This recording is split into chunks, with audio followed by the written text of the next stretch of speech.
Olá, estudantes, tudo bem com vocês? Sou o professor Denis, e essa é mais uma aula do nosso curso de Estrutura da Matéria. Hoje, a gente vai chegar no modelo ondulatório. A bibliografia para a aula de hoje está toda espalhada pelos slides, mas muita coisa foi tirada do livro do Halliday, volume 4, e da Enciclopédia Britânica Online, ok? Então, vamos lá? Bom, nessa aula, então, a gente vai tratar do quê? A gente vai partir do que a gente viu na aula passada. Então, se você não viu, pega a playlist aqui e olha o vídeo anterior, porque lá foi tratado o modelo atômico de Bohr. Depois a gente vai entender um pouquinho sobre as ondas de matéria e ver como o modelo ondulatório representa o átomo a partir disso. Então, tentar relacionar o modelo ondulatório com as propriedades mais macroscópicas, vamos dizer assim, dos átomos, que é aquilo que aparece explicitamente na sua posição na tabela periódica. Ao final, propor alguns exercícios. Vamos lá? Bom, a dualidade onda-partícula. Então, é bom a gente lembrar que antes de surgir a teoria da mecânica quântica, os físicos haviam assumido que a matéria era estritamente particulada e que a luz era estritamente uma onda. É claro que essa história de luz ser uma onda ou uma partícula teve uma época pregressa, na época lá do Newton e do Huygens, em que havia uma discussão sobre isso. Mas os experimentos de difração e interferência deixaram claro que a luz tinha um comportamento ondulatório. Então, isso já estava bem estabelecido lá por um pouco antes de 1900, quando a mecânica quântica começou a surgir de fato. Mas em 1905, o Einstein então propôs uma teoria quântica da luz, da própria natureza da luz. Nessa teoria quântica da própria natureza da luz, a radiação então teria características tanto de ondas quanto de partículas. Os partículas eram os quantas de energia que eram emitidos e que constituíam a luz. Bom, como isso já estava de fato estabelecido e estava conseguindo explicar muitos fenômenos naturais sobre a luz, um estudioso chamado de Broglie, acreditando na simetria da natureza, em 1924, ou seja, alguns anos depois, postulou então que as partículas comuns, não uma partícula que tem massa repouso zero como o fóton, mas uma partícula comum como um elétron, também poderia ter característica ondulatória. Ele postulou o seguinte, ó, tanto a matéria como as radiações, em particular luz, em particular para a luz, é necessário introduzir o conceito de partícula e o conceito de onda ao mesmo tempo. Em outras palavras, a existência de partículas acompanhadas de ondas deve ser assumida sempre, em todos os casos. Então note, né?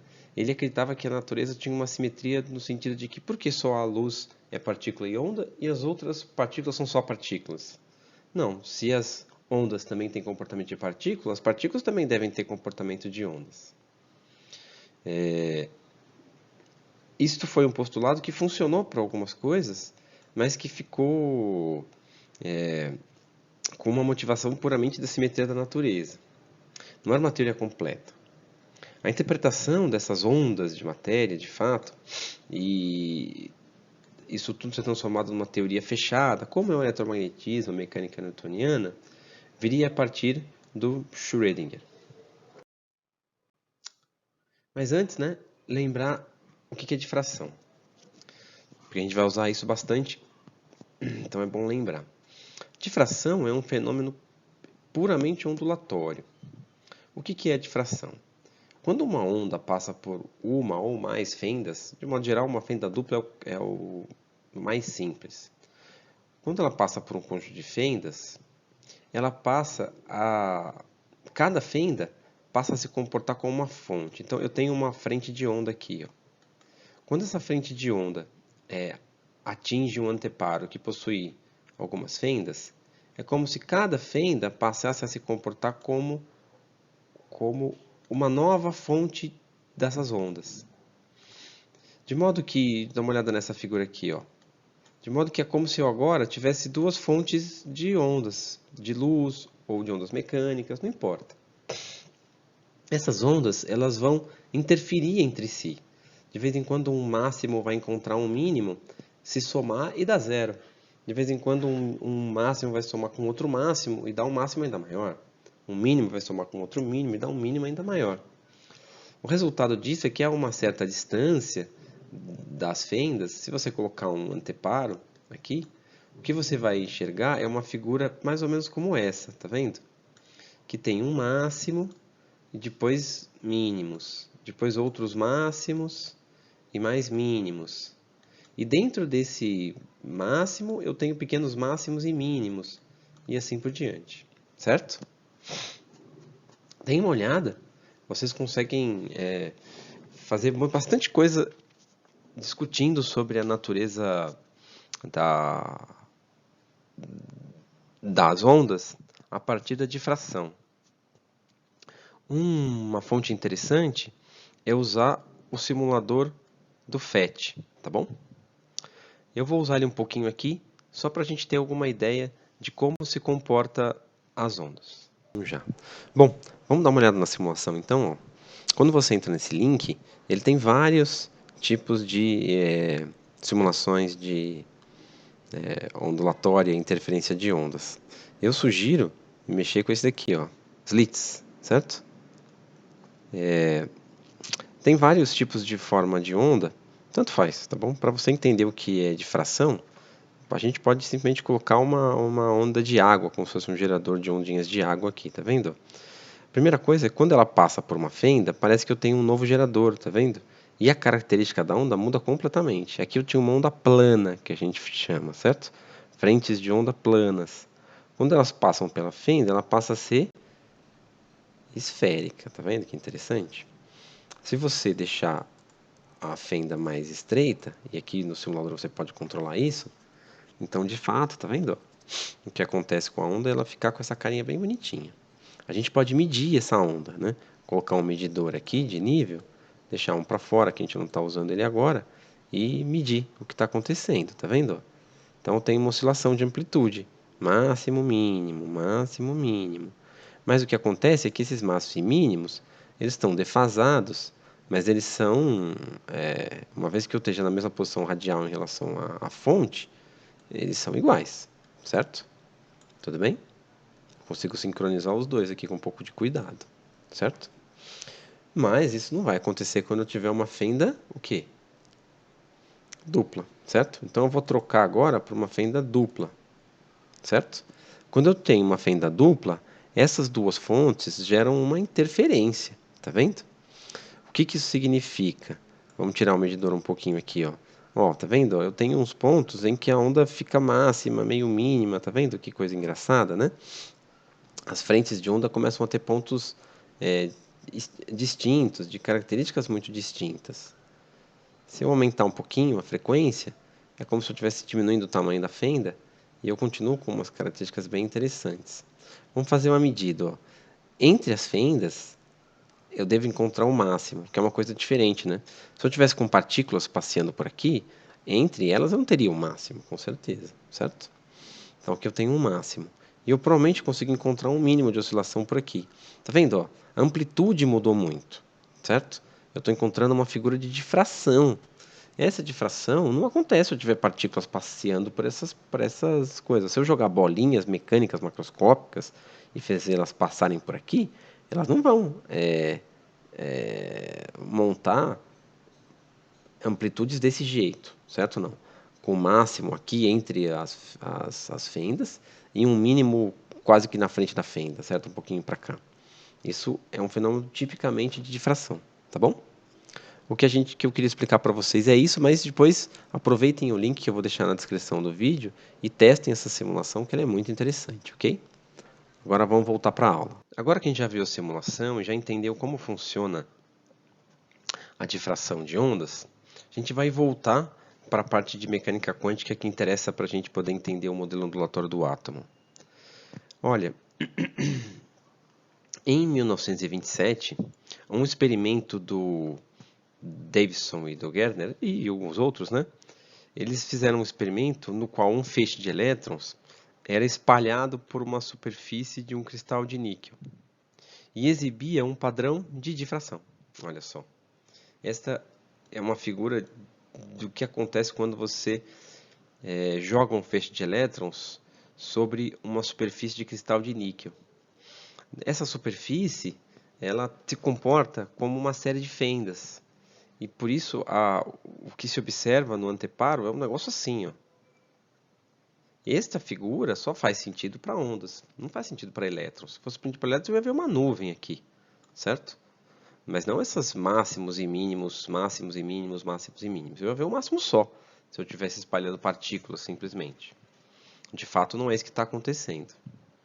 Então, esse experimento provou que os elétrons tinham comportamento ondulatório.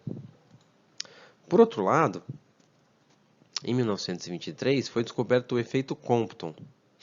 O efeito Compton mostrou que a interação entre fótons e elétrons, dependendo das condições, era uma interação do tipo corpuscular.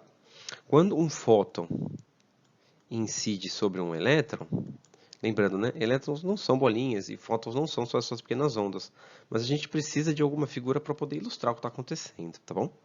Mas quando um incide sobre o outro, o que acontece é um espalhamento do tipo bilhar, né? Então, um vai para um lado, outro vai para o outro.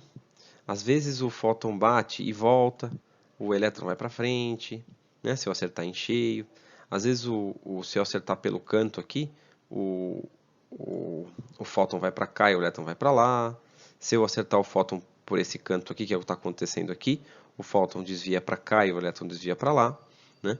Então, o efeito Compton, que foi verificado experimentalmente, ele mostrou que os fótons têm de fato comportamento corpuscular e os elétrons têm comportamento corpuscular. Então veja, os elétrons e os fótons são ondas e os elétrons e os fótons são partículas. Eles de fato são duais. Eles têm um comportamento dual de onda e partícula, tá bom? Experimentalmente falando. Mas como é que eu explico isso tudo de uma forma teórica razoável, né? Então, quem sedimentou uma teoria mais completa para a mecânica quântica foi o Schrödinger em 1926. Então, ele propôs explicar o comportamento das partículas usando uma típica equação de onda, a famosa equação de Schrödinger, né? A equação de Schrödinger diz que a variação desse φ vezes uma certa constante vai ser igual a energia associada a esse φ. Esse H é o operador hamiltoniano, que de algum modo extrai a energia associada a esse φ, certo? Então o φ é uma função de onda.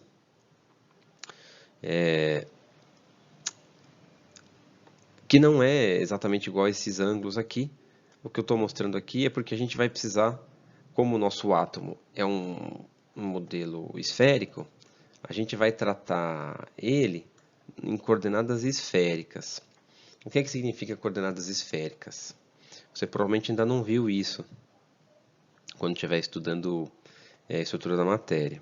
Se você já viu, ótimo. Se você não viu, eu vou tentar explicar rapidamente.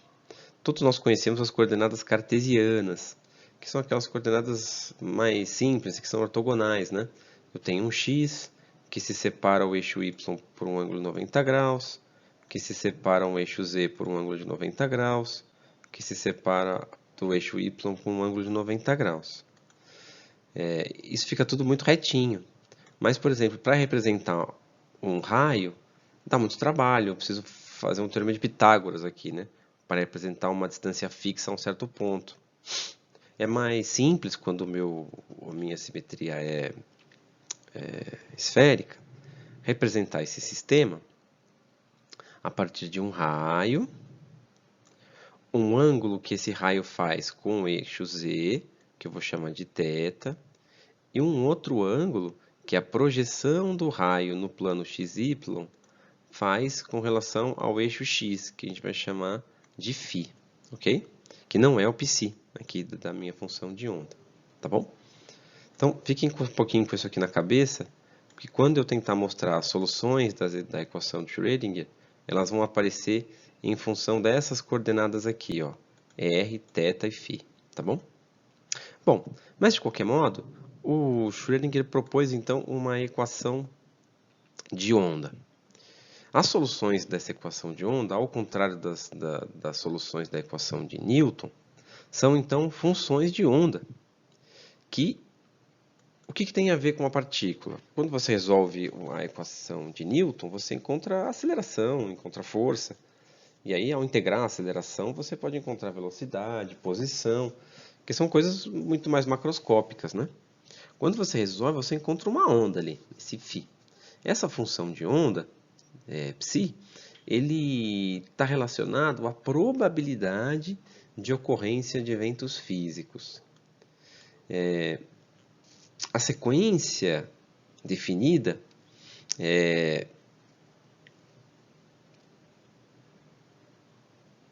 de algum modo, então, a ideia, né, que a gente tem sobre as órbitas newtonianas nos planetas, que a princípio tentou ser extrapolado usando o modelo de Bohr para o átomo, de que os elétrons orbitariam o núcleo, precisa ser substituída. Então, o elétron não está mais orbitando o núcleo, mas ele tem uma função de onda que implica em probabilidades dele ser encontrado em certas posições, em probabilidades dele interagir em certas condições, certo? Por isso que essas soluções de mecânica quântica são muito mais abstratas. Porque uma coisa é eu falar para você, ó, o elétron está na posição x igual a 2. A outra coisa é eu falar que a probabilidade de encontrar o elétron entre x igual a 1 e x igual a 2 é de 50%. Mas você fala, putz, bastante mais abstrato, certo? Bom, lembra que eu falei das coordenadas? A minha ideia aqui não é resolver a equação de Schrödinger. Eu estou mostrando a solução dela aqui e sei que tem muita coisa, sei que essas equações estão enormes, apenas para mostrar a complexidade que a equação de Schrödinger leva para um problema que o Bohr tentou resolver de forma muito mais simples, certo? Mas que de fato tinha inconsistências que não podiam ser superadas com um modelo newtoniano, certo? A equação de Schrödinger, ao menos, pode ser resolvida para o átomo de hidrogênio, certo? No entanto, a sua solução ela leva a uma família de funções, não uma função só. Ou seja, você pode resolver a equação de Schrödinger, ela tem um monte de soluções. Essas soluções podem ser numeradas. E elas são numeradas com 3 números. Com o número n, com o número l, com o número m. Tá bom? A gente vai ver que esses números têm de fato interpretação física, têm interpretação na química, no comportamento dos átomos. Mas quando a gente está resolvendo a equação de Schrödinger, ela parece só uma solução. Tá bom? Eu vou apresentar a solução aqui para vocês, que eu acho que é uma coisa interessante, mas vai ficar quase como um conhecimento de curiosidade. A gente não vai usar essas soluções aqui no curso de História da Matéria. De qualquer modo, então, a função de onda, que é a solução da equação de Schrödinger, para um átomo de hidrogênio, ou seja, para um potencial central, em que eu tenho um ponto de carga positiva atraindo um elétron, que é alguma coisa de carga negativa, depende, então, das coordenadas do raio, do θ e do φ. Ou seja, de onde está, onde eu estou tentando calcular essa função de onda, certo? Ela varia no espaço, em torno do núcleo. E depende desses 3 numerozinhos aqui, ó. Como que ela depende? Então, primeiro ela tem uma constante de normalização aqui relativamente complicada. Então, é 2 dividido por n vezes A0, e o A0 aqui é o raio de Bohr, sabe? Então, é interessante que ele apareceu na solução da equação de Schrödinger, que era o raio previsto para de órbita do elétron na primeira camada. Mas veja que tem um n aqui, ó. Aí depois tem um n menos l dividido por menos 1 fatorial, dividido por 2n, n menos 1 fatorial. Essa constante toda multiplica essa exponencial em r, e que também é dividido por n, que multiplica uma outra constante que depende do r, do n elevado a l. E depois de tudo isso, eu ainda vou multiplicar isso aqui por 2 conjuntos de funções especiais, certo? Os polinômios de Laguerre e os harmônicos esféricos, certo? Tudo bem?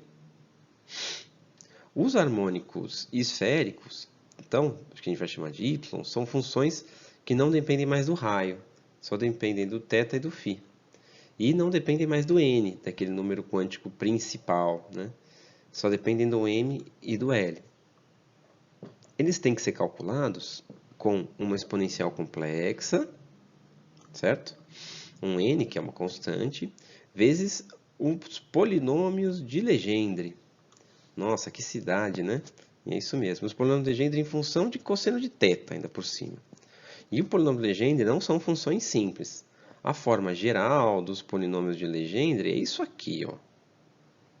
Tem dois binômios de Newton dentro dela, tem mais um monte de fatorial, tem uma somatória, tem de tudo dentro do polinômio de Legendre, mas são classes de funções. Isso aqui é tudo analítico, apesar de muito sofisticado. Então eu preciso vir aqui, multiplicar o polinômio de Legendre por esse exponencial, pegar isso tudo, jogar aqui, pegar o L, calcular o L em função de esse L maiúsculo em função do Lzinho e desse outro número quântico, e o polinômio de Laguerre aí sim é um polinômio um pouco mais simples, mas ainda assim ele é uma somatória de binômios de Newton, tá vendo? Com x dividido por i fatorial, um negócio sofisticado, em que o x aqui vai ser 2r dividido por n a zero, tá vendo? Não é uma coisa simples. Pego essa função aqui também, no caso, jogo para cá, certo? E aí multiplico por isso tudo aqui, e aí eu vou encontrar uma função de onda para um certo n, l e m, tá bom? Depois eu vou encontrar a próxima, a próxima, a próxima. Então, veja, isso é um dos motivos pelo qual vale a pena estudar o modelo de Bohr. O modelo de Bohr resolve algumas coisas, dá para a gente uma ideia intuitiva de como é o átomo, de que ele de fato é quantizado em camadas. E no modelo de Bohr, a gente era capaz de calcular a energia dos estados com uma conta muito mais simples do que usando a função de onda de Schrödinger, certo ou não? Mas, de fato, o que se acredita hoje é que a solução para o átomo de hidrogênio vem daqui. Bom, a gente já viu essas equações e não vai voltar para elas. O que a gente vai tentar fazer é olhar os gráficos delas construídos num computador, certo? Mas antes, então, né? Eu sei que, de fato, ufa, isso aqui não é uma solução matematicamente simples, nem de longe. A gente tem que admitir. Interpretá-la é muito mais importante que calcular um ponto ou outro. Calcular, eu posso calcular usando um computador ou usar alguém que já calculou de fato, tá bom? Mas uma coisa que é importante que a gente olhar, muito importante, talvez a coisa mais importante que a gente vai levar dessa aula de modelo ondulatório, é que as funções de onda dependem de três números. Então, eu tenho uma função de onda para E, para N igual a 1, L igual a 1, M igual a 1, outra para N igual a 1, L igual a 2, M igual a 3, sei lá. Certo? Não, eu tenho funções que dependem de três números, que foram chamados de números quânticos, certo? Porque eles vieram diretamente da teoria de mecânica quântica. Tudo bem? E esses números vão, de fato, definir aquilo que a gente chama de estado quântico. Então, sempre que a condição do elétron estiver atrelada a um desses conjuntos de números, porque ele sempre vai ter os três. Pode ser que seja seja 0, 0 e 0, mas ele sempre vai ter os três. Eu digo que o elétron está num determinado estado quântico. Quando eu mudo qualquer um desses números, eu digo que o elétron está num outro estado quântico, ok? E assim por diante. Então, só para não ficar tão no vácuo, né? Dê uma olhada que, de fato, a nossa solução depende das coordenadas esféricas, tá bom? R, θ e φ. Se você quiser saber mais, vai atrás, né? De coordenadas esféricas e da solução da equação de Schrödinger, ok? Mas vamos ver como é que ficam os gráficos dessas funções de onda para cada conjunto de números quânticos, certo? Então, olha só. A equação de Schrödinger, então, vai ter uma solução para cada conjunto de números quânticos. Os números quânticos seguem uma certa regra. Então, eu falei lá aleatoriamente, mas, de fato, o número n, por exemplo, não pode ser zero. A primeira camada tem n igual a 1, a segunda camada, n igual a 2, e assim por diante. O número L, que está associado ao momento angular, aquele lá que o Bohr quantizou, ele tem que variar de 0 até n menos 1. Então, quando n, por exemplo, é 1, o L só pode ser 0. Quando o n é 2, aí o L pode ser 0 e pode ser 1, ok? E o M? O M está associado ao momento magnético do átomo, mas isso aqui não vem ao caso. O que importa lembrar é que ele também tem uma regrinha, e ele vai de menos L a L, é o único que pode ser negativo, tá bom? Então, quando o N é 1, o L e o M só podem ser 0, ponto. Mas, quando o N for 2, aí eu tenho um monte de outros tipos de combinações. Quando o N for 3, eu tenho ainda mais combinações, tudo bem? O que eu estou querendo dizer com isso? O que eu estou querendo dizer com isso é que à medida que a camada eletrônica vai ficando maior, à medida que o número quântico principal, que define a camada eletrônica N, vai ficando maior, eu tenho muitas possibilidades de colocar elétrons nela. Porque eu só posso colocar elétrons que tenham número quânticos distintos. Eles não podem ocupar a mesma camada. A gente vai ver isso daqui a pouquinho. Olha, essas figuras bonitas aqui são de fato a função de onda psi, calculada usando aquelas equações pequenininhas que a gente acabou de ver, né? Para certos conjuntos de números quânticos, tá bom? Por exemplo, quando eu coloco o n igual a 2, o L igual a 0 e o m igual a 0, o que eu encontro é uma função com essa cara aqui, ó, com simetria esférica em torno do ponto central, tá vendo? Já quando eu coloco o n igual a 2 e o L igual a 1, a minha simetria esférica se perde. Olha que interessante. Olha como é a cara da função de onda para quando o L é igual a quando é 2, 1 e 0.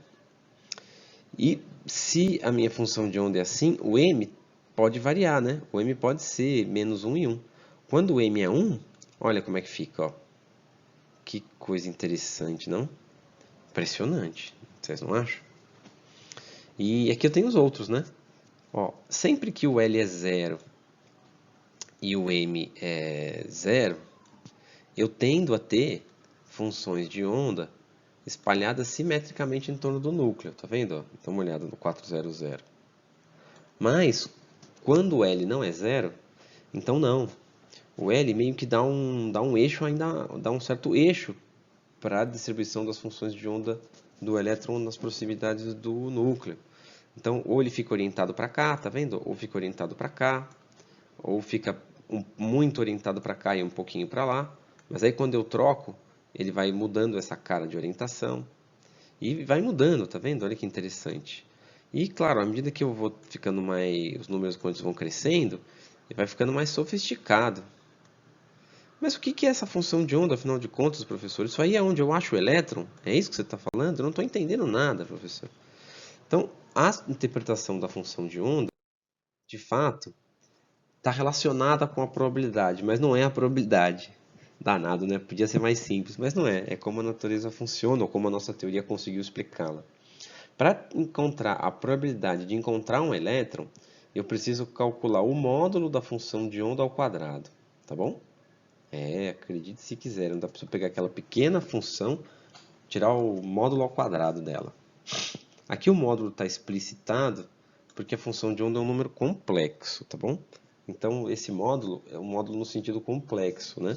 De pegar a parte real ao quadrado, mais a parte imaginária ao quadrado e somar e tirar a raiz. Aí depois, com esse quadrado, aquela raiz vai embora. Então, como que é a probabilidade de encontrar um elétron perto do hidrogênio, que é o melhor que eu consigo fazer usando mecânica quântica? A mecânica quântica não me conta onde está o elétron. Ele pode me contar aonde ele provavelmente vai ser encontrado. Então, quando eu transformo de um para o outro, o que eu encontro é o caminho daqui para cá. Tá vendo? Aqui é uma figura de como é a função de onda para o orbital mais simples que existe. E eu chamo de orbital porque eu estou tentando lembrar aquela ideia de órbita do Bohr. Mas, de fato, não é uma órbita no sentido planetário, não é? É uma função, é uma nuvem de densidade de probabilidade. Esta função de onda me leva a essa densidade de probabilidade aqui, ó. Tá vendo? Eu tenho uma probabilidade grande de encontrar o elétron perto do núcleo, muito grande mesmo. E depois essa probabilidade vai caindo até que zera. Muito longe eu não tenho mais probabilidade nenhuma.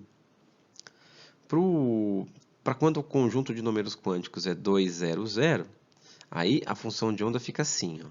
Nota que aqui ela tem duas cores, né? Certo? Porque ela pode ser negativa e positiva a função de onda. Mas a probabilidade vai só de 0 a 1. Dá uma olhada na escala. Ó.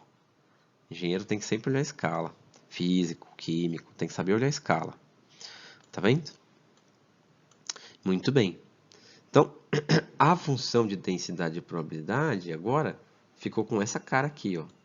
Certo? Então, eu tenho uma probabilidade alta ainda de encontrar perto do núcleo. Tem uma região de probabilidade zero, olha que interessante aqui, ó. Então, ele não vai estar essa distância do núcleo, o elétron. Que coisa interessante, né? Ou se estiver, vai ter uma chance muito baixa. E depois isso volta a subir de novo. Né? Mas se essa daqui é sofisticada, imagina essa. Que são os orbitais P. Depois a gente vai falar sobre isso. Então, se o elétron estiver ocupando esses números quânticos aqui, então a chance de encontrar ele aqui é zero. Mas aqui não. Olha que coisa interessante. Já a probabilidade, já se ele estiver ocupando o outro, quando o m é igual a 1, então, poxa, a probabilidade de encontrar ele aqui ou aqui que é zero. Inverte, né? Se eu somar esse com esse, aí vira uma probabilidade esférica, certo? Porque eles se complementam. E daí vai vir um monte de regra e funcionamento dos elementos químicos. Estão entendendo isso aqui? Estão achando interessante? Não? Quem nunca viu nada de mecânica quântica, de fato é uma quebra de paradigma. A gente não ser mais capaz de calcular onde está a partícula, mas só a probabilidade dela ser encontrada em certas regiões. Mas é assim que é, né? Olhando para aqueles gráficos, talvez seja difícil entender as probabilidades. Então, por um gráfico assim, talvez seja mais fácil. Ó. Então, se eu fizer só uma projeção da probabilidade em função do raio, e aqui para poder ter alguma unidade, as unidades estão escritas em raios de Bohr, sabe? Que é aquele a zero que dá para calcular, a fórmula está até aqui em alguns slides para trás. Que é o raio onde o Bohr achava que estava orbitando o primeiro elétron em torno do núcleo do hidrogênio. Quando você faz isso e calcula a probabilidade do orbital n igual a 1, L igual a 0, n igual a 0, m igual a 0, você encontra essa função azul aqui. Ó. Essa função azul, ela dá essa probabilidade e de fato, veja, ela é quase zero no ponto central do núcleo, vem subindo, subindo, subindo, tem um máximo muito bem definido, e esse máximo acontece exatamente em A0, no raio de Bohr, e aí depois ela cai, cai, cai, cai, cai e vai embora. Essa é uma probabilidade bem fácil de entender, não é? Então, tudo bem, eu não sei onde está o elétron, mas ele provavelmente está aqui, no raio de Bohr, e se não tiver, está um pouquinho mais para lá, um pouquinho mais para cá, e muito dificilmente vai estar a 10 raios de Bohr do núcleo. Pode ser que esteja 4, 4 não está tão longe. Mas os outros, a gente viu que eles têm caras muito engraçadas, né? Ó, lembra que ele tinha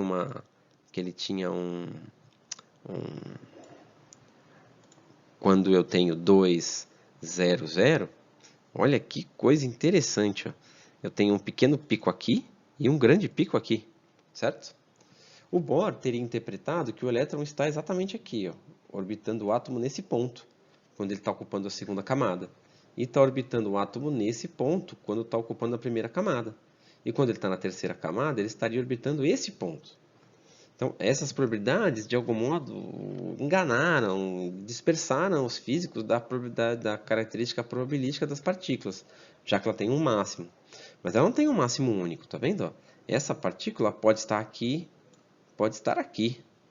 Que coisa interessantíssima, certo ou não?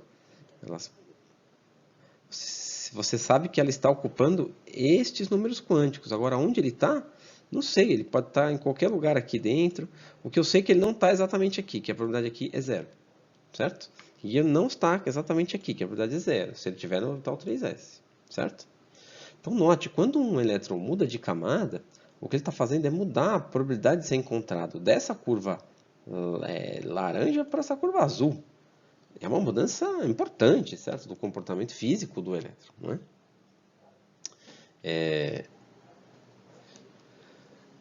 Então note então que o máximo que se encontra nessas coisas de probabilidade é onde se imaginava ser a posição radial do elétron. Mas o fato de que a natureza é muito mais complexa e que o elétron pode se encontrar em diversas posições radiais com probabilidades distintas, mesmo tendo uma energia fixa, certo? Então a energia do elétron não muda. Não é que ele está zanzando por aqui e mudando de posição a toda hora. Ele está paradinho nessa nuvem. Ponto. Certo ou não? Tudo bem? No caso do orbital 1s, o máximo então coincide com o raio de Bohr. Bom, então voltamos para os orbitais, né? Mesmo com essa natureza então tão sofisticada do modelo orbital, de fato, do modelo ondulatório que representa o átomo, a gente pode interpretar muito do seu comportamento sem resolver equação nenhuma. São, por exemplo, esses números quânticos L, N, e M, que emergem naturalmente da solução de Schrödinger. Ninguém teve que impor elas para elas aparecerem. Quando você vai resolver elas, você precisa forçar a terem sequências de funções. E quando você faz isso, aparecem os números quânticos naturalmente, o número N, L e M, tá bom? A partir desses números quânticos é que foi construída toda a nomenclatura que se usa em química. Toda. Para poder descrever as ligações químicas. Então, o Bohr acreditava que os elétrons estão em camadas quantizadas, ou na camada 1, ou na camada 2, ou na camada 3. A solução de Schrödinger mostrou que a camada n igual a 1, de fato, é única no ponto de vista de numeração quântica, porque ela só pode ter o L igual a 0 e o M igual a 0. Já a camada 2, ela é mais interessante. Nessa camada 2, eu posso ter uma camada 2 com elétrons orbitando o orbital S. E o que é um orbital S? É um orbital em que o L é 0. E como o L é 0, a sua distribuição de probabilidade é esférica.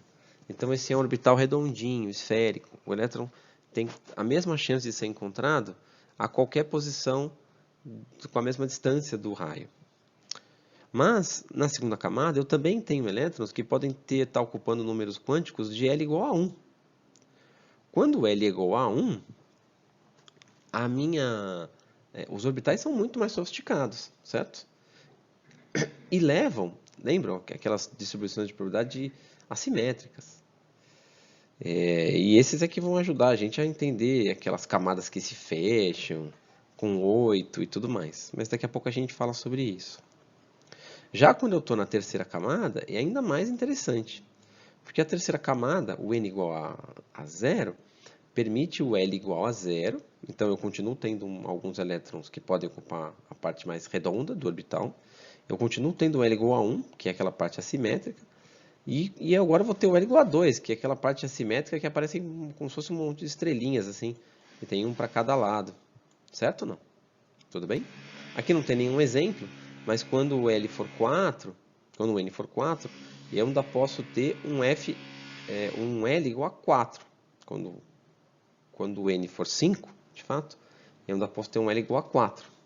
E quando isso acontecer, eu posso ter elétrons ocupando os orbitais, as camadas F do orbital, que são as de L igual a 4. Lembram do SPDF em química? Elas vêm dos números quânticos, que emergem naturalmente da solução da equação de Schrödinger. Mas tem um problema aí, né?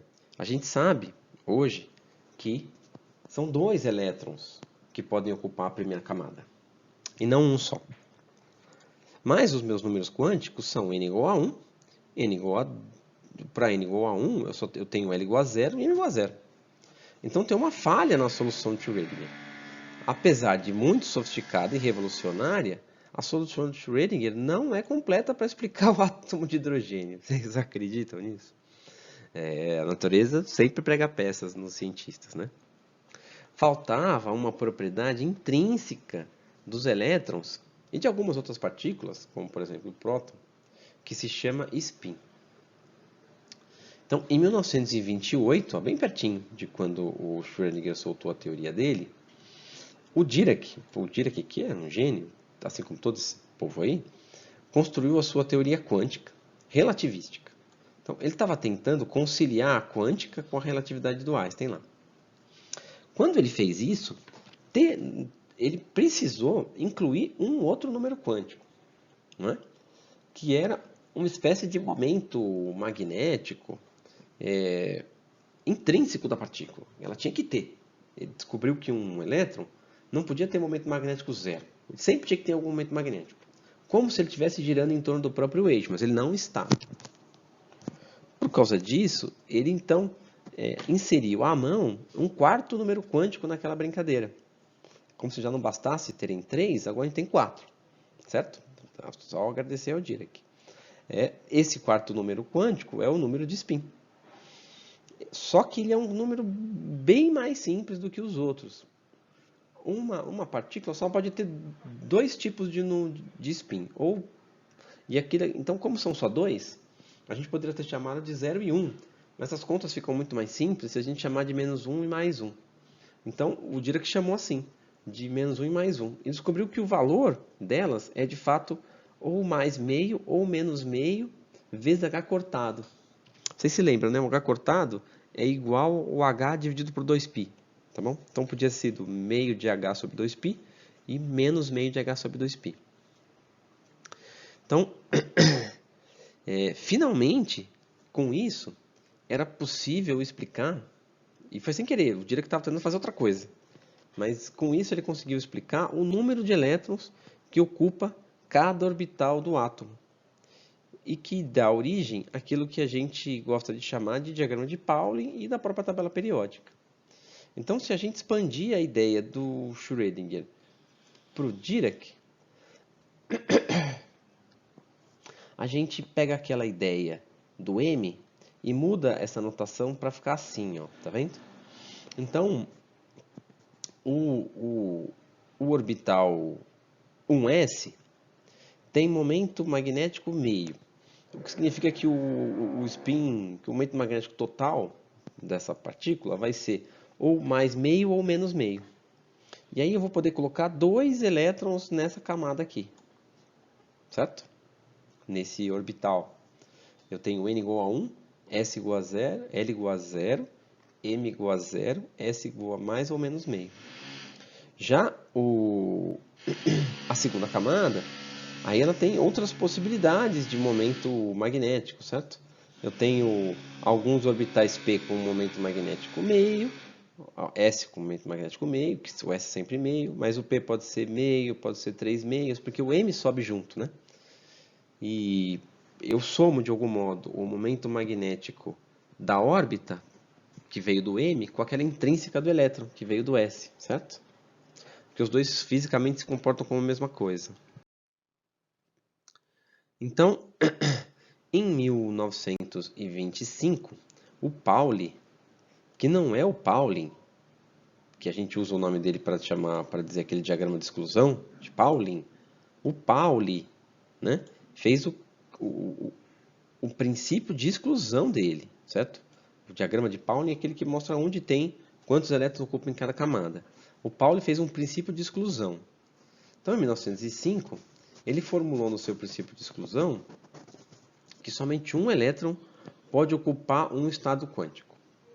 Mas hoje a gente sabe que esse estado quântico é definido por 4 números quânticos. O L, o M, o N, o L, o M e o MS, certo? Com essa combinação aqui, ó. Tá bom? Então o N parte de 1 e vai subindo. O L parte de 0 e sobe até N-1. O M parte de menos L e termina em L. E o MS, que vem do spin, só pode ser mais ou menos meio. Certo? Então, por exemplo, na primeira camada, em que o N vale 1. Com o N vale 1, olhando para essa regra aqui, o L só vai poder valer 0. Se o L só pode valer 0, porque ele vai ter que variar de 0 até n-1, n-1 é 0 também, então não tem jeito. O único m também possível é de menos L a L, mas é tudo 0, então é 0 também. Mas o ms tem dois valores possíveis, mais ou menos meio. Então, com isso, eu tenho duas combinações possíveis de números quânticos para a primeira camada do núcleo. E é por isso, então, que eu posso ter um elétron na primeira camada do hidrogênio ou dois elétrons na primeira camada do hidrogênio. Mas que para colocar 3 elétrons, eu preciso ocupar um número quântico n igual a 2, que tem aquela função de distribuição de probabilidade muito diferente, lembra? A chance de eu encontrar um elétron, ele vai ficar muito mais distante do núcleo, porque a chance de ele estar perto do núcleo é muito baixa, tá bom? E, consequentemente, o estado de energia desse camada vai ser um estado de energia muito maior, muito menos ligado ao núcleo, certo? Vamos dar uma olhada na segunda camada. A segunda camada tem n igual a 2, certo? Se ela tem n igual a 2, olhando para essa regra aqui, eu posso ter dois L's, 0 e 1. Se eu posso ter L's igual a 0 e L's igual a 1, eu posso ter M's igual a menos 1, 0 e 1, certo? Porque eu vou de menos L a L. E o ms é sempre de mais ou menos meio. Então, quantas combinações de números quânticos eu posso construir aqui? 8. 8 combinações na segunda camada. Eu tenho duas combinações para n igual a 2, L igual a 0 e M igual a 0, por consequência, certo? Que é o que a gente vai chamar aqui de orbital 2s. E tenho depois mais 6 combinações para quando o n igual a 2, mais o L agora é 1, certo? Quando o L é igual a 1, o M pode ser 0, o M pode ser menos 1 e o M pode ser mais 1. Tudo bem? Concordam? Ainda assim, ó, se você usar aquela notação do Dirac, você vai ver que essa soma desses dois aqui vai ficar entre mais 3 meios, que é esse caso, e menos 3 meios, que é esse caso aqui. Então, o momento orbital total magnético é 3 meios. Mas isso em química tem uma implicação baixa, tá bom? Por enquanto, o que a gente está interessado é que, caramba, a gente encontrou os 8 elétrons que ocupam a segunda camada, não é? Quando eu tenho uma segunda camada, eu preciso de 8 elétrons para ela ficar completa. E se eu tentar colocar um nono elétron nessa camada, eu preciso subir para n igual a 3. E aí o elétron vai ficar ainda mais longe do núcleo, certo? No entanto, o que a gente sabe agora é que para cada camada, a gente pode escrever os seus subníveis, enquanto os elétrons eles ocupam para cada subnível. Mas a gente ainda não tem certeza absoluta de qual é a energia de cada subnível. Note, lembra, o orbital P e depois o orbital F é um orbital todo estranho, com uma forma esquisita, né? E que assimétrico e que joga uma parte do elétron para fora. Ele tem uma cara assim, certo ou não? Então, essa cara esquisita da distribuição de probabilidade do elétron faz com que talvez um orbital 3s esteja mais perto do núcleo do que um 2p. Talvez, certo ou não? É uma questão de verificar. Essa sequência, então, era importante para os químicos. Eles precisavam saber quais são os subníveis que são ocupados primeiro. Porque quando um elétron chega num núcleo que não está totalmente completo, ele quer ocupar o estado de menor energia. Para ocupar o seu estado de menor energia, ele não quer saber se o n é igual a 1, 2 ou 3. Ele não quer encontrar um menor n necessariamente. Ele quer encontrar um n de menor energia, certo? De fato, né, então, quanto mais baixa a energia de um subnível, primeiro ele vai ser ocupado. Isso é um nome, certo ou não? Isso é o princípio de Aufbau, né? Mas é um princípio que rege a física como um todo. A natureza busca o estado de menor energia, sempre. Né? Os elétrons também, eles só fazem parte da natureza. Mas em química isso ganha um nome. E Aufbau não é uma pessoa que inventou isso aqui, é um nome alemão. Né? De qualquer modo, as regras que dizem qual vai ser a ordem de ocupação dos orbitais, foram criadas por duas pessoas mais ou menos com trabalhos similares, assim, de tempo parecido, né? Elas dividem a autoria.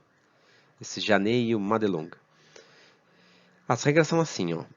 Eu primeiro preencho os subníveis na ordem crescente, mas não de N mais L. Tá vendo que interessante, ó? Então, o N mais L é que define de algum modo quanto que é a energia do orbital. E se eu tiver, e eu vou ter toda hora, dois subníveis com o mesmo valor de L, então eu vou, com o mesmo valor de N mais L, então eu vou preencher isso em ordem crescente de N. Isso vai levar a essa sequência aqui, ó, mas a gente vai mostrar ela, em que o de menor energia é o 1S, depois é o 2S, depois é o 2P, depois é o 3S, o 3P.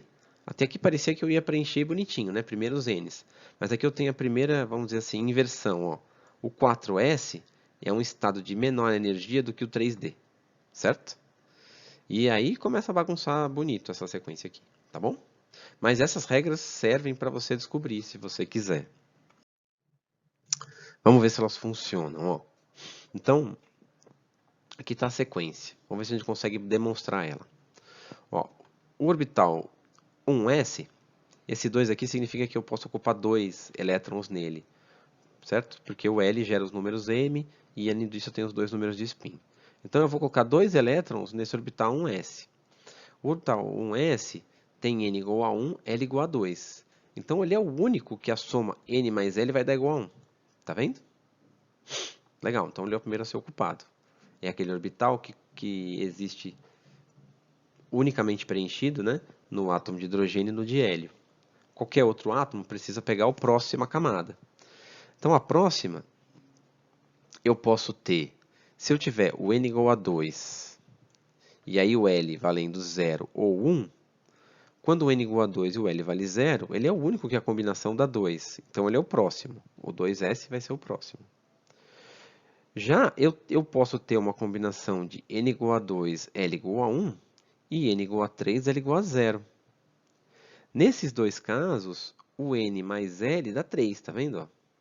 Mas aí eu coloco em ordem crescente de N. Primeiro o menor N, depois o maior N, certo? Então ficou 1S, 2S, 3P, 3S. Agora o próximo já é N igual a 3, L igual a 1. Não é? Esse vai dar uma soma de 4. E o N igual a 4, o L igual a 0, também dá uma soma de 4.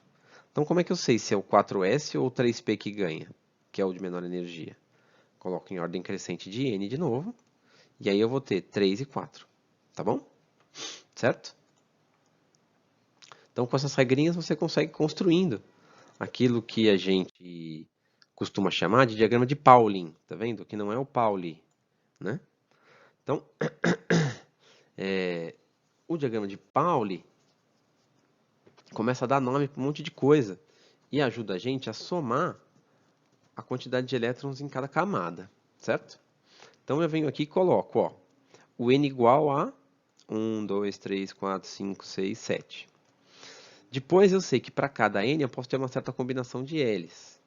L igual a 0, L igual a 1, L igual a 2, L igual a 3, L igual a 4 e assim por diante, certo? Quando o L igual a 0 eu tenho os orbitais S. Quando o L igual a 1 eu tenho os orbitais P. Quando o L igual a 2 eu tenho os orbitais D. Quando o L igual a 3 eu tenho os orbitais G. Quando eu tenho os F, desculpa. Quando é igual a 4 eu tenho o orbital G. Se fosse 5 eu teria o orbital H e assim por diante, certo? Ótimo. E aí, então, a gente aprende lá uma regrinha na escola, né? Eu construo esse diagrama bonitinho, 1S, 2S, 2P, 3S, 3P, 3D. Se você não quiser lembrar aquelas regras que foram construídas, eu posso lembrar que, que as setinhas são diagonais, né? No diagrama, certo ou não? Então, eu primeiro preencho assim, né? Esses dois, depois 2P, 3S, depois 3P, 4S, Depois vem o 3D, 4P e 5S.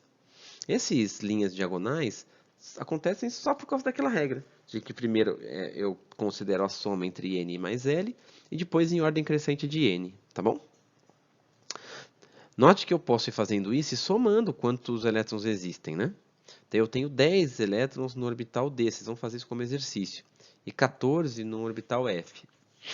Então, se eu for somando, para cada camada de número quântico principal, eu vou encontrando a quantidade de elétrons que eu posso colocar nela. Até chegar essa aqui, ó. Quando a gente aprende, pelo menos quando eu aprendi no meu colégio, eu aprendi que os números de elétrons nas camadas eram 2, 8, 18, 32, 32, 18 e 8. E eu ficava pensando, caramba, tudo bem, aprendi, decorei esse raio dessa regra, mas por quê, né? Na minha cabeça, o próximo era até 2 aqui. E aí não era, também alguém falou pra mim que não era. Aí eu falei, caramba, que bagunça, por que será que é isso? Então, de fato, não é bem assim, né? O que a gente tem até a camada n igual a 4 é sim esses números: 2, 8, 18, 32. Mas elas não são ocupadas nessa ordem. Eu não ocupo necessariamente, né? No começo, sim, eu ocupo primeiro esses 2 e depois eu ocupo esses 8. Mas esses 18 não são ocupados nessa ordem, né? Eu ocupo 2 deles, depois mais 6. Aí eu pego 2 da camada seguinte, eu pego 2 daqui para ir ocupando. Então não é que eu vou preencher com 2, 8 e depois eu vou preencher 18 elétrons aqui, se eu tiver que olhar onde estão meus elétrons nas camadas, certo? Eles não vão ser ocupados dessa forma, tá bom? Agora, esses números todos, então, vêm da solução do Schrödinger. A princípio, você poderia ir lá e resolver na unha aquilo tudo. Mas essas regras a gente constrói porque a gente não quer ficar lidando com aquelas equações, certo ou não? Químico nenhum quer ficar lidando com aquelas equações, nem físicos. A não ser que seja imprescindível, tudo bem? Para encontrar propriedades específicas. Quando você vai para a camada n igual a 5, as probabilidades têm que aumentar, não ficar constantes. Então, de fato, não são 32 em que ele pode ocupar. São 32 mais 18, são 50. Mas eu digo que são 32 porque essas próximas aqui seriam ocupadas depois de já ter ocupado todas essas outras, certo ou não? Então, por isso da confusão, na minha opinião, né? Mas isso já acontece aqui. Eu não vou preencher essas 18 para depois preencher 32. Eu vou preencher uma parte dessas 18 e depois vou preencher um pouco daqui, depois eu volto tendo de preencher essa, certo ou não? Mas é que não existem átomos estáveis com números infinitos de elétrons, né? O átomo estável maior que já foi produzido, ele não é nem natural, ele é muito instável, mas que existe, pelo menos, que já foi produzido em laboratório, tem 118 elétrons. Com 118 elétrons, eu preencho completamente essa camada 7p. A próxima vai ser a 8s2, com certeza. Mas a gente nunca conseguiu nem produzir esse átomo em laboratório para verificar que ele existe e que, de fato, o elétron ocupa aí. Então, fica em vermelho aqui os elétrons que ocupariam essas camadas caso esses átomos existissem, mas esses de fato não existem, né? O máximo que se conhece é um átomo que ocupa essa quantidade aqui de elétrons, que tem essa quantidade de elétrons. Por fim, as camadas ganharam nomes, né? A camada n igual a 1 é conhecida como camada K. A n igual a 2, L maiúsculo. A n igual a 3, M maiúsculo. Aí depois M, N, O, P, Q e assim por diante, tá bom? As camadas têm nome, certo? A própria tabela periódica, então, é construída dessa forma, porque as propriedades do átomo têm a ver com o que está lá no final da sua eletrosfera, não o que está dentro, né? É o final da eletrosfera, é o final dos orbitais, é o último orbital ocupado que vai fazer a ligação química, que vai fazer um átomo interagir com o outro. Eles vão interagir pelos orbitais finais que eles têm, não pelos do centro, não é? Faz bastante sentido, né? Quando eu bato um carro no outro, o que bate é a lataria, eu não bato o banco de um carro no banco do outro, né? Só se realmente a batida for muito grande. É sempre assim, né? Eu sempre interajo com a parte externa, tudo bem? Então, o diagrama de Pauli, não, perdão, a tabela periódica, ela foi construída por outras razões, mas hoje o que a gente sabe é que ela tem os seus blocos, certo ou não? Então, ó, essas duas colunas da tabela periódica são as colunas de átomos que estão ocupando seus elétrons finais estão na camada S, certo? Então, pode ser elétrons que estão na camada 1s, na camada 2s, na camada 3s, 4s. Quando o último elétron de um átomo está na camada S, ele ocupa essas duas primeiras colunas. Tudo bem? Já quando um último átomo, com exceção do hélio que está aqui, ó, certo? Porque a primeira camada fechada é a camada do hélio com 2s. Depois, as colunas 13, 14, 15, 16, 17 e 18 são feitas por átomos que ocupam a camada P no final, certo? Que tem como seu último elétron um elétron com camada P. E aí, claro, né, essa coluninha aqui, ó, essa coluna, ela é muito importante, né? São os gases nobres. Os gases nobres são aqueles em que a última camada tem ou 2 elétrons no caso do hélio, ou 8 elétrons no caso dos outros, certo? Eles tendem a ser átomos que interagem pouco com seus colegas, seus vizinhos, não é isso? E esses outros aqui, todos eles terminam suas eletrosferas com elétrons na camada P. Já os que estão aqui, neste bloco, incluindo 2 que estão aqui, né, nessa coluna, são aqueles que terminam na camada D, certo? Tudo bem? Então, tudo tem a ver com o momento angular L, com aquele número quântico de momento angular L. Certo ou não? Se o L é zero, o átomo está aqui na tabela periódica. Se o L é 1, o átomo está aqui. Se o L é 2, o átomo está aqui. E se o L é 3, o átomo está aqui. Interessante, né? Porque os actinolitos, eles estão, e os lantânios, estão aqui, ó, nesse bloco, que é o bloco dos átomos que terminam com elétrons na camada F, certo? Tudo bem? Então, entenderam a ligação? Veja que coisa maluca, né? A posição dos átomos na tabela periódica emerge diretamente da solução da equação de Schrödinger, certo? A última camada que está sendo ocupada tem a ver com a energia, que tem a ver com a densidade de probabilidade, claro, e também tem a ver com qual que é o L, aquele número quântico que apareceu espontaneamente da matemática da solução daquela equação, e que implica na posição do elemento na tabela periódica e em toda a sua capacidade ou não de fazer ligações químicas, de produzir elementos químicos e de fazer o nosso corpo funcionar e tudo mais, certo? Então, dentro de tudo o universo da química, por trás daquilo tudo, está a solução da equação de Schrödinger, que é uma equação de onda.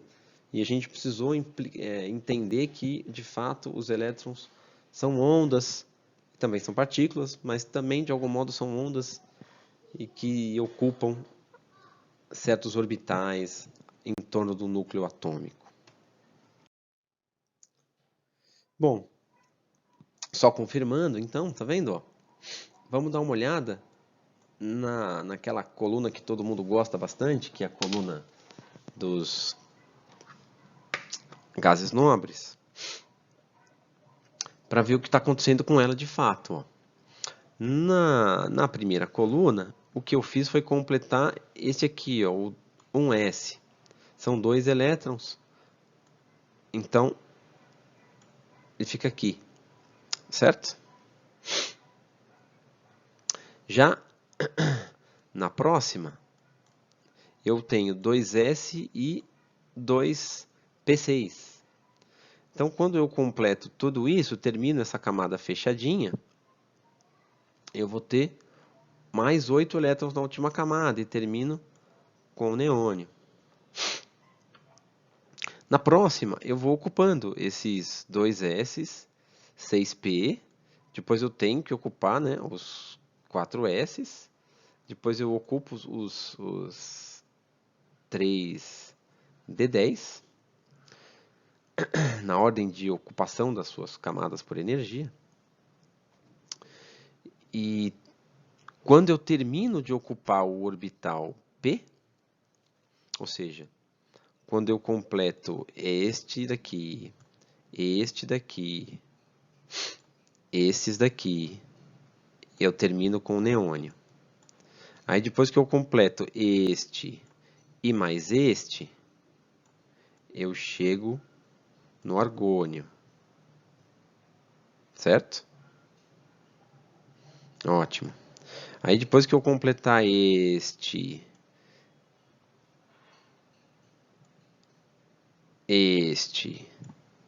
daqui, a ordem estava errada, e termino com o 4p6, então eu paro e vou para o criptônio, certo?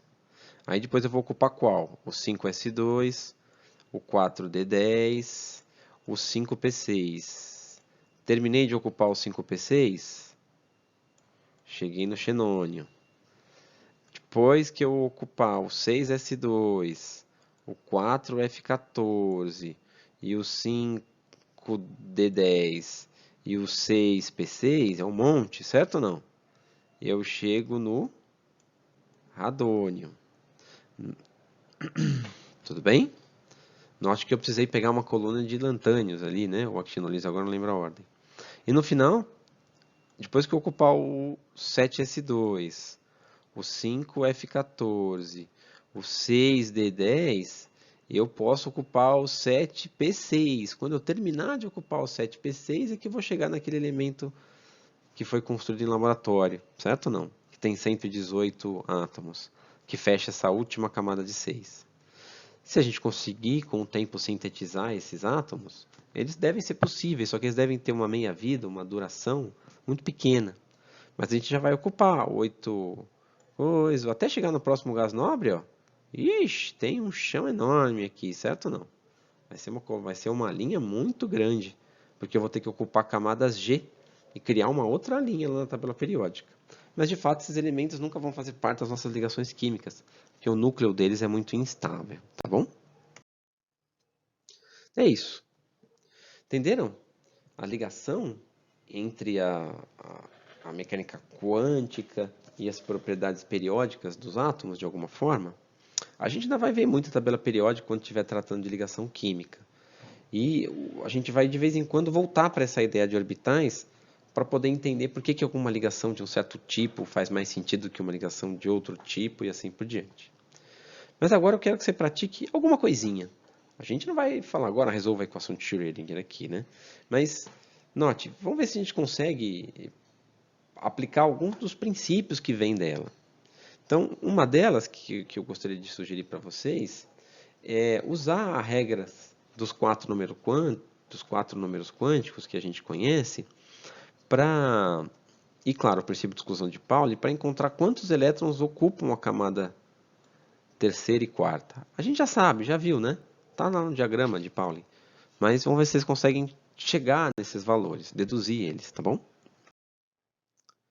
E a gente fez aqui para alguns gases nobres.